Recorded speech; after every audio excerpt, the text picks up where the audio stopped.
болашақ колледжі. Қазіргі таңда мектепке дейінгі тәрбие және оқыту мамандығы бойынша мектепке дейінгі мекемелердің тәрбиешісі біліктілігі бойынша мамандарды дайындауда. Мамандарды дайындау біз үшін үздіксіз білім беру, өсіп келе жатқан жас ұрпақтың білімінің тереңдігімен өлшенеді. Білімді, жан-жақты ұрпақ ұлтымыздың баға жетпес қазынасы. Біз қоғамымызда болып жатқан әлеуметтік, экономикалық өзгерістер мен еліміздің білім беру саласының әлемдік білім кеңістігіне өтуін, білім беру саласында, соның ішінде мектепке дейінгі тәрбиелеу мен оқыту мамандығы бойынша уақыт талабына сай өзгерістерді енгізудеміз. Біздің студенттеріміз заманауи талаптарға сай жабдықталған әдістемелік кабинеттерде теориялық білім алса, алған теориялық білімдерін облысымыздың үздік балабақшалар қатарындағы номер 32-ші Ақшағала балабақшасында және номер 19-ші Толағай балабақшаларында тәжірибемен ұштастыруда. Тәжірибе барысында студенттерге мектепке дейінгі білім беру саласының басты міндеттерінің бірі өскелең ұрпақты оқыту мен тәрбиелеу, білім беру үрдісіне заманауи әдістерін енгізу үшін өз үлестерін қосуға ат салысудамыз. Тәжірибе барысында тәжірибелік сабақтардан үзінді. Бір атай мен әже өмір сүріпті.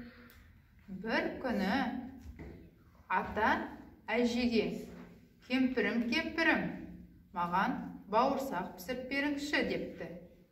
Кемпірі сонда: әй шалау, үйде ұн жоқ қой дейді. Шал кемпіріне: кемпір, қамбаның түбін қақсаңшы, елеу үшін елеші, қарны ашқан шалыңа бауырсақ пісіріп беріңізші депті. Қалақша қолға алыпты, қаңпақтың түбін қағыпты, елеу үшпен елепті, табақшаға салыпты, 2 уыс ұн алыпты. Осылайша бауырсақ пісіріп. Бауырсақ сондай ыстық болғандықтан оны суытуға алып қойыпты. Осылай бауырсақ терезенің алдында тұрып, жан-жағына былай қарайды. Барлық нәрсені көргісі келген бауырсақ домалап орманға қарай жөнеліпті. Алдынан бауырсақтың бір қоян шығыпты. Қоян: бауырсақ, мен сені жеймін деген екен. Бауырсақ: қоян, сен мені жеме, мен саған өлең айттың. Алдынан аю шығыпты. Аю айтады бауырсаққа: бауырсақ, мен сені жеймін деген екен. Жан-жағына қарап келе жатса, алдынан бір қасқыр шығыпты. Қасқыр айтады: бауырсақ, мен сені жеймін. Жан-жағына қарап қашып келе жатқан бауырсақтың алдынан бір түлкі шығыпты. Түлкі айтады: бауырсақ, сен қайдан келе жатырсың дейді.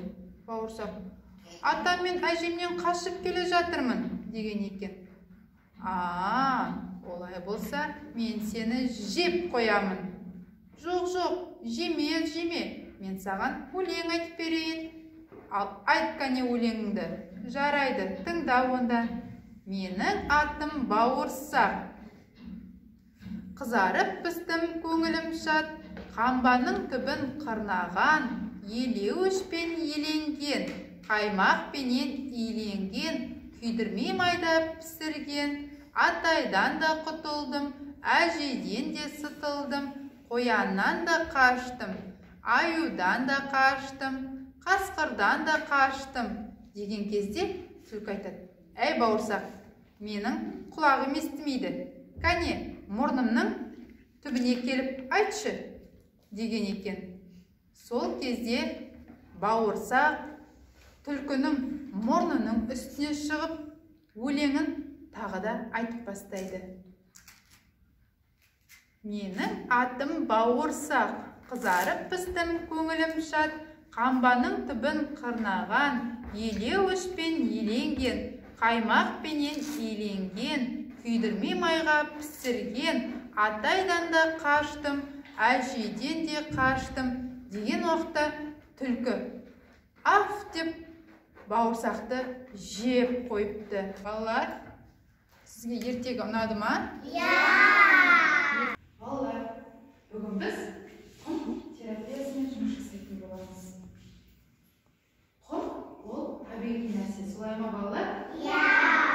Құм сусылдақ болып келеді. Балалар, біз құммен жұмыс жасаған кезде қолымызбен көзімізді ұстамаймыз, аузымызға қолымызды салмаймыз, денелерімді ұстамаңдар, жарай ма балалар? Олай болса, маған назар аударыңыз, бәріміз маған қараймыз, кәнекей балалар. Балалар, менің қолымда қандай геометриялық пішін бар? Және де енді балалар, осы геометриялық пішіндердің көмегімен бүгін біз балапанның суретін салатын боламыз.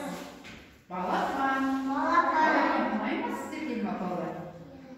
Балалар, бұл балапандарды біз құммен салатын болғандықтан, кәне қолымызға бәріміз құралымызды аламыз.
Математика әлеміндегі сандарды тағы да есімізге түсіретін боламыз. Жарай ма? Қане балалар, сіздер білесіңдер. Бұл қандай сан? Бір деген сан. Солай ма? Бір. Жақсы. Ал мынау қандай сан? Екі. Үш деген сан. Жарай. Төрт. Бес. Бестен кейін? Алты.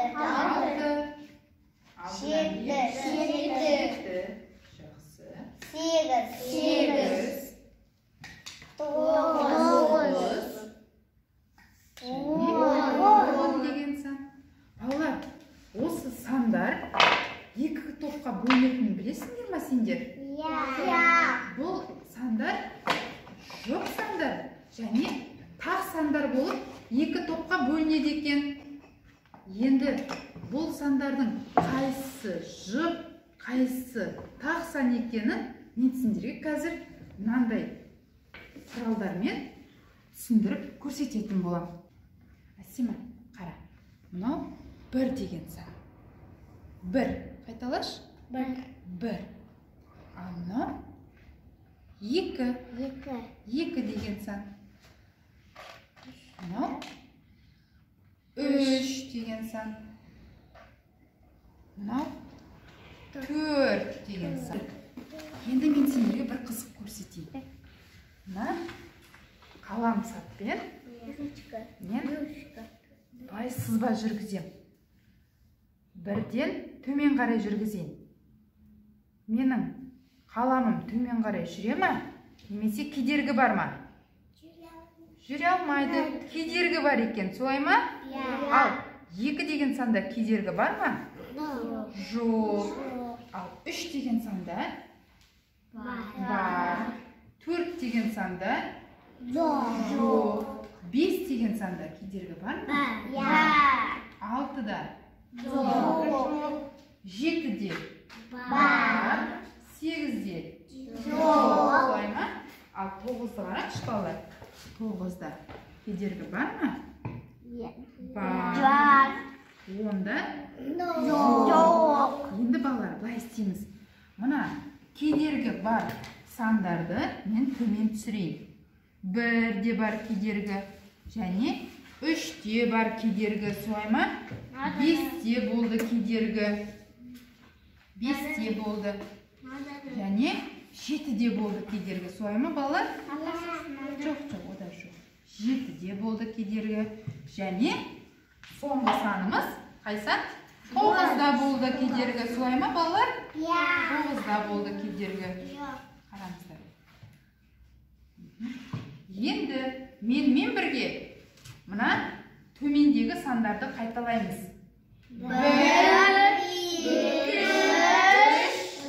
3, 5, 7, 9, 1, 3, 5, 7, 9.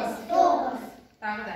1, 3, 5, 7, 9. Балалар, бұл сандар тақ сандар. 1, 3, 5, 7, 9. Бұлар қандай сандар? Тақ сандар. Дұрыс айтасыз. 2, 4, 6, 8, 10. Бұлар жұп сандар. Жұп сандар.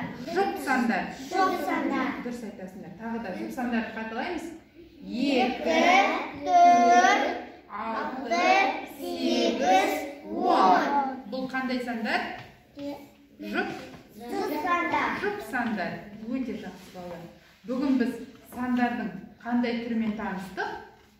Тақ сан, және жұп сандар. Дұрыс айтасыңдар.